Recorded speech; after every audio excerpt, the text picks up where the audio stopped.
everyone. I hope that you had a great week. One of the things that I get asked a lot is how do I provide consequences for my children's behaviors? How do I discipline them effectively? And we all know that as parents, boundaries don't mean anything without consequences. I can't tell my child not to do something, and if I'm not ready and willing to hold him accountable for his actions. And rules really aren't enforceable without some kind of accountability.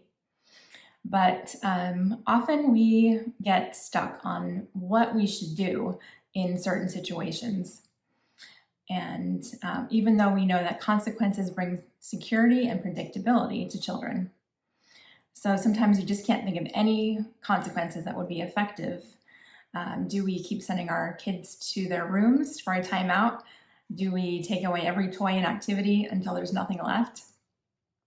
Today, I want to share with you 8 creative consequences for different types of behavior that are also compassionate and reasonable. The first one is relate back to an action. You want to make sure as much as you can that a consequence is somehow related to the offense. If your child makes a mess, telling him to go to his room isn't really effective because it doesn't correspond to the action. It's not relevant to his behavior, and he likely won't understand what he did that was wrong. He likely won't learn anything from it. However, a consequence that does relate to the action would be you need to clean it up. If you tell your daughter to come inside the house, but she continues to ride her bike, the bike should be taken away for a day or a certain amount of time that you decide is reasonable. When your son continues to play on his iPad past the time he's allowed, or he throws a tantrum when you tell him to stop playing on it, he loses it for an afternoon. If your child behaves badly during a play date with her friends, the play date is cut short and she's not allowed to participate in a play date that would the following weekend. So this type of cause and effect is a very powerful lesson. Number 2 is words and letters of appreciation. You might think, how is that a consequence? But it's creative, and it also gets your children to think about their behavior.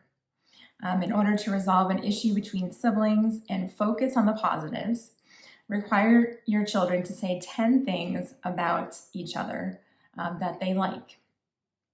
At times this will be difficult, but it will make your kids appreciate one another. If your child is old enough to write, have him or her write a letter or a thank you note to the family members or friends that they have been unkind to. And if your child is not old enough to write yet, you can have him or her simply write a few keywords and draw some pictures. Writing out their emotions and seeing why they should love their siblings and friends is a great visual reminder of why they should always be kind. Number 3 is close quarters. Paired with the last idea, have the offending siblings sit next to each other on the couch. And instead of allowing them to sit on opposite ends of the couch, have them actually sit on the same seat cushion. Sitting there for 10 to 20 minutes right next to each other, it will be difficult for your children to stay angry at each other. By the end of the required time, they'll likely be laughing at each other and talking again. Number 4 is removal from fun. Many acts of disobedience or attitude issues happen in the midst of crazy fun activities. There's a lot going on, there's a lot of stimulation, and kids can get caught up in that. And it kind of ramps up their behaviors. So you can use this opportunity as a super simple but creative way to let your child know that hitting other kids or disobedience to parents is not allowed.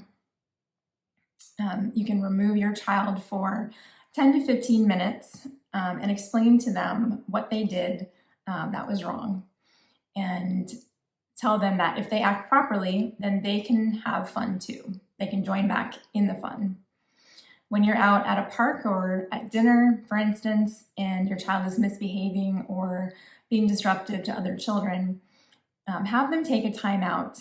And this can be a time where you sit silently with them, and it can be reflective, or you can talk with them through what they did that was inappropriate. When kids are taken out of fun, they learn what not to do next time so that they continue to maximize their play, their time spent playing or engaging with an activity. Number 5 is empower with choices.